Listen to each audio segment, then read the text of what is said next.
Hi everyone, my name is Nick and I am the founder and CEO of Entropy Labs, and today I'm presenting our product Chemistry, which is the AI harness for molecular science. And I think the first thing I should do is start off with defining what a harness is. A harness is a kind of a toolkit for an LLM to kind of drop into, or an AI model to drop into, to really control a toolkit. In this case, it's a chemistry centric toolkit. And so normally what this tool normally would be called, kind of like pre 2022, would be an IDE, an interactive developers environment.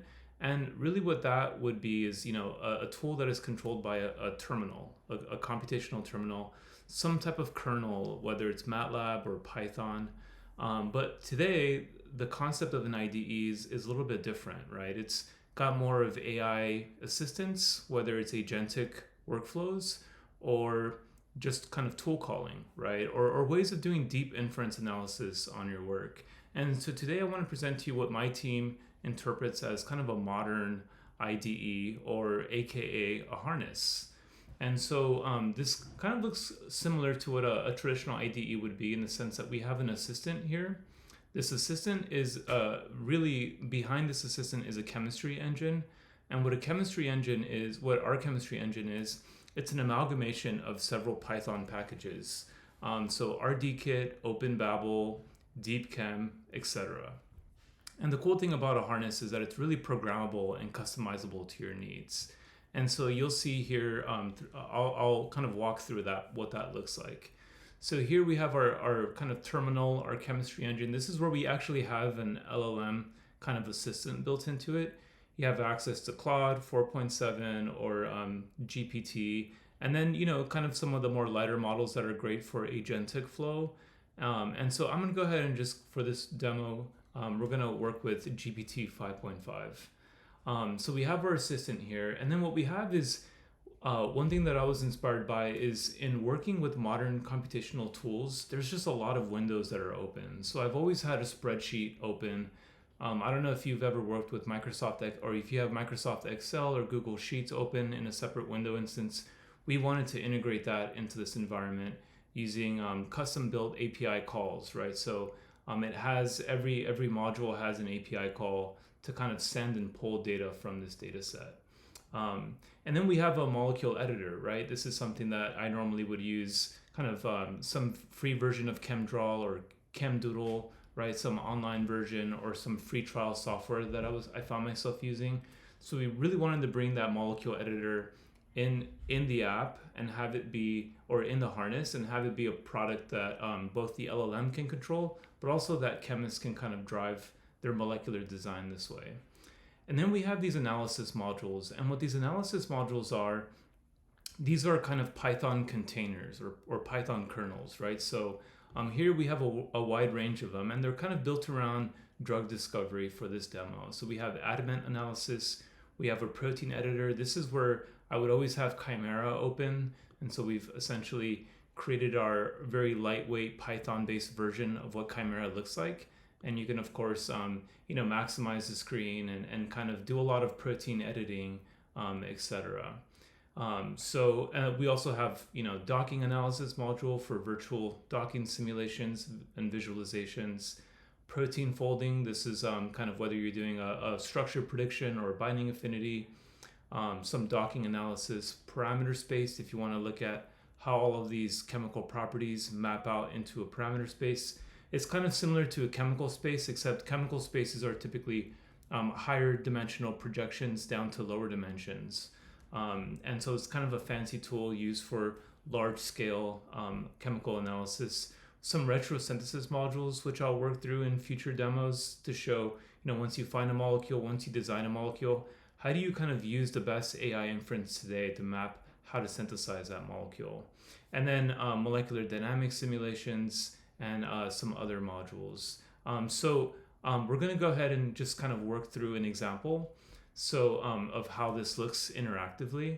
So right now I've imported kind of a classic data set. I went to school at Berkeley, and at Berkeley there's this lore around a chemist by the name of Alexander Shulgin, who kind of did this really iconic data set where he synthesized 58 novel tryptamines and mapped the structure-activity relationship of those tryptamines. And the reason why this data set is of importance today is because as we're kind of in the we're kind of in this like golden age of drug discovery again, just because these AI models are so good at predicting binding affinities and docking poses.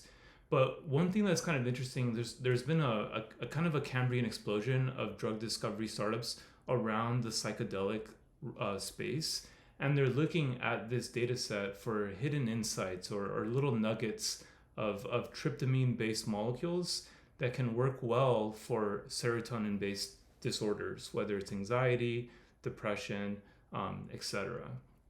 And so what we've done here is we've actually taken this data set called TCAL, Tryptamines I Have Known and Loved, very iconic data set, 58 molecules, and there's actually a few additional molecules that he tried and indexed in his book, but never really went into depth. And what we did is we took these 58 molecules, and he gives a Shulgin index score of which is a ranking from 0 to 1 and how potent it is. And what we've done is we've kind of digitally enhanced it by using AI inference to predict how these ligands bind to certain protein receptor systems, and then of course also done virtual docking on it. And so as I kind of demo this tool and all of the features, we'll kind of work and build off of this data set. And then there's also this kind of ADMET profile, which is a toxicity, a bunch of toxicity metrics around each of these tryptamines. And so what I want to do today is kind of work on what's the first thing that we, a chemist would do. And that's, I think, an interesting thing is just kind of like analog generation, right? And I want to show that of how that looks, whether you're doing it manually or whether you're doing it with an LLM.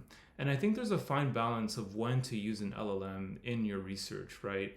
If you just focus primarily on having an LLM drive your entire workflow, it's probably going to end up being slop, right? However, if you really use it wisely, I think there's a lot of really amazing potential for great innovation. And so one example of that would be if we take this data set, right, which I told you we have a structure and we have an activity relationship that was mapped, but we also kind of digitally enhanced it with all these metrics in between. And now the question is which scaffolds are, in this data set are interesting and worth generating analogs for, and then we'll do a virtual docking simulation to see if there's any interesting insights from that. So I'm going to go ahead and start off with okay, so based on the project data, what are the most interesting scaffolds worth considering for designing novel analogs from? Consider both binding affinity and ADMET profiles. And so let's just go ahead and start with giving GPT 5.5 access to this data, have it process the binding affinity and the ADMET data, and see if you can kind of do like a multi-dimensional analysis and give us some insights. I've studied this data set myself to look for trends and any interesting insights, and so I myself know it. I have my bias on what scaffolds are interesting, but I always find myself getting some pretty interesting insights from an LLM in this situation. So we saw it kind of like render through it looked at some binding relationships, and then it went straight to ADMET. And let's see what it actually concluded. We'll kind of breeze through this for the sake of the demo.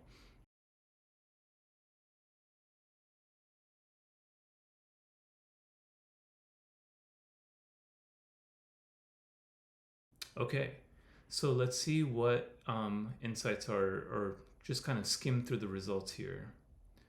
So best analog direction. Okay, so let's see if we can find. Okay, so we see the tool calling here. You can kind of see its reasoning, which I think is really important to kind of understand what your LLM is thinking.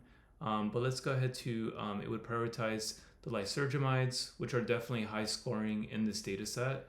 And then here it's looking at some examples. The 4-HO-MET, this is a really promising scaffold for for modulating the properties of some of these tryptamines and kind of lowering the intensity of them. So definitely like that it called that out. Best analog direction is around the MET, MIPT, and DPT.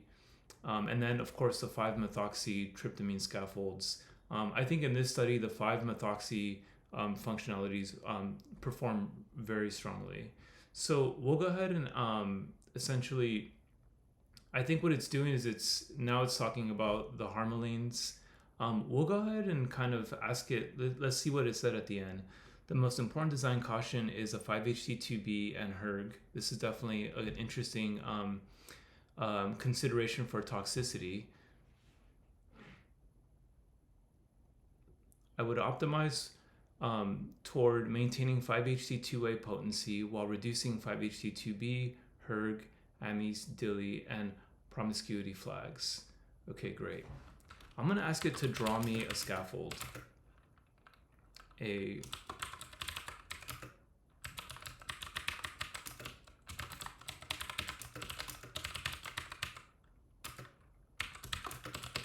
Let's see what it does here. I want to see what scaffold it ends up drawing and see if it can generate some analogs for us. And so one of the interesting things about that we were kind of met with is sometimes you can use this software directly as a CLI command, right? So if you're a CLI person, you can drive this software entirely through function commands through the terminal.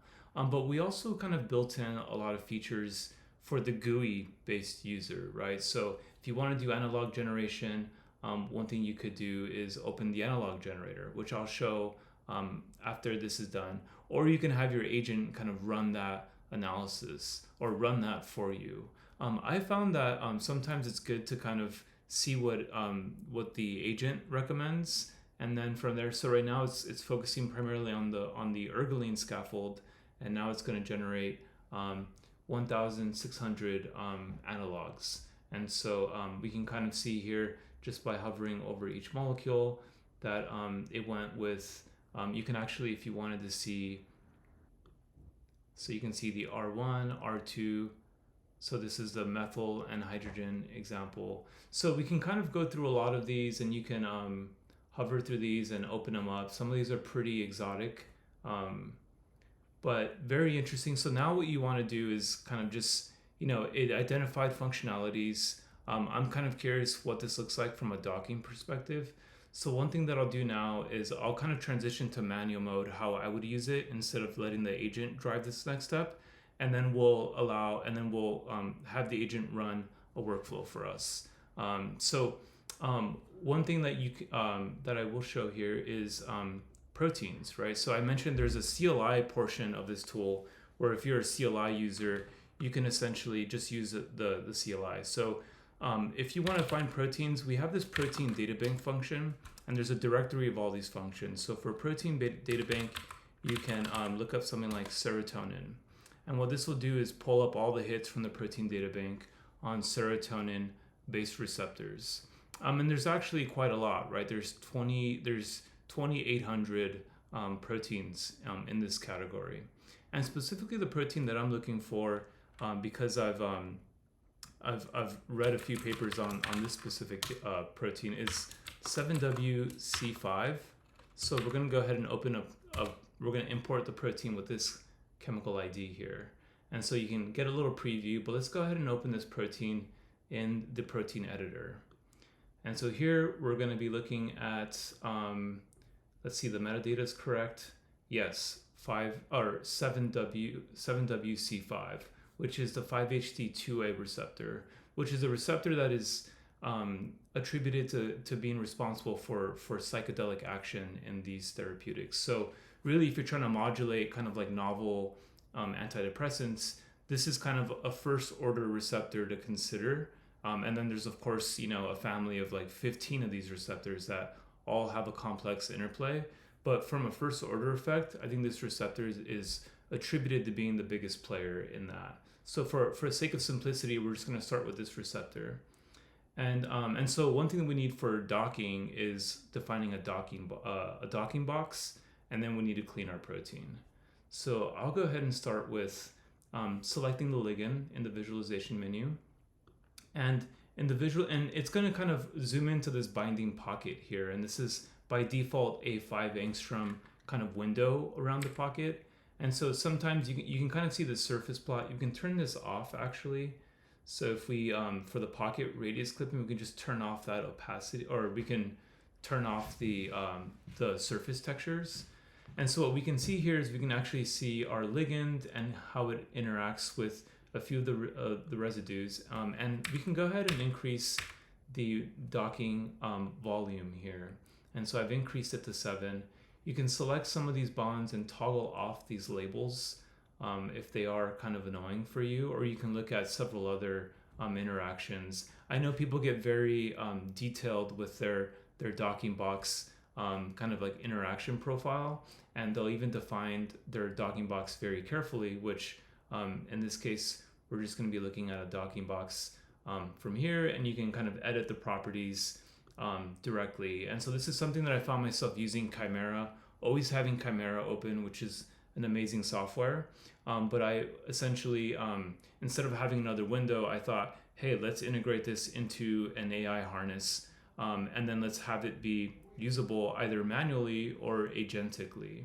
And so we're just going to go ahead and use it out of the box just for demo purposes and hit apply.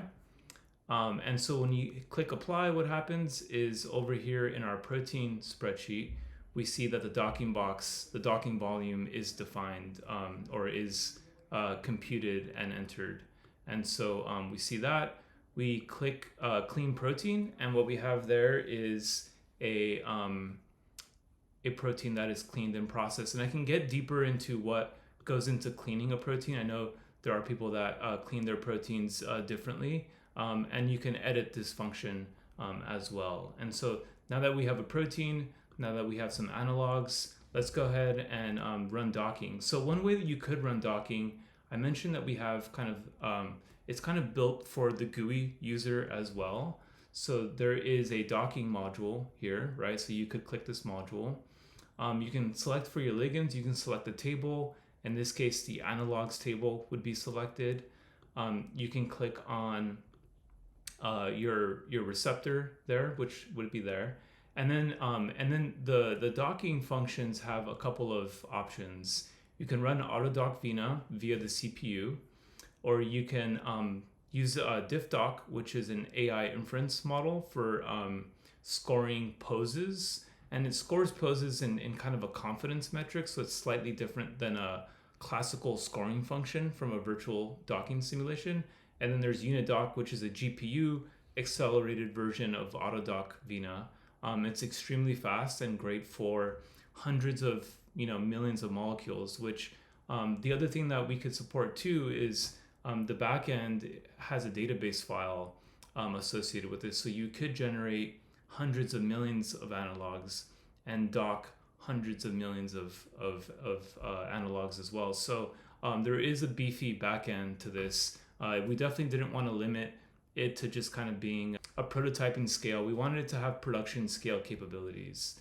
And so, and then you can select on the scoring function. So you can click generate this way. But one thing I want to show you is really there is this ability to build kind of agentic flows when you have a harness and you have the tools intimately connected to something like that. And so let's go ahead and say I imported the 5-HT2A receptor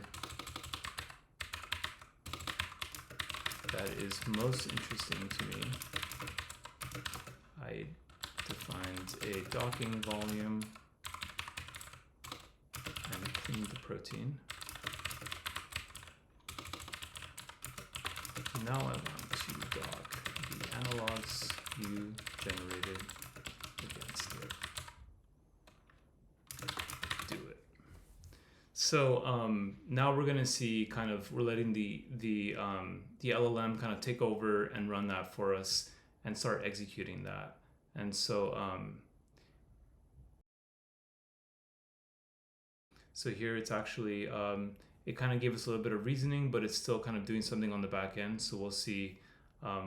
There we go. So now it's actually running the docking simulation for us. And so that is kind of a workflow from taking in a data set, generating some analogs, and analyzing some proteins and docking those proteins. And so that's kind of a small demo of how kind of all this works together as an interplay. And the next demo I want to show is all of these modules are you can customize to your own workflow. And so we made workflows around drug discovery because we've been playing in that space for a little bit. But you can build this around crystal generation or polymer generation.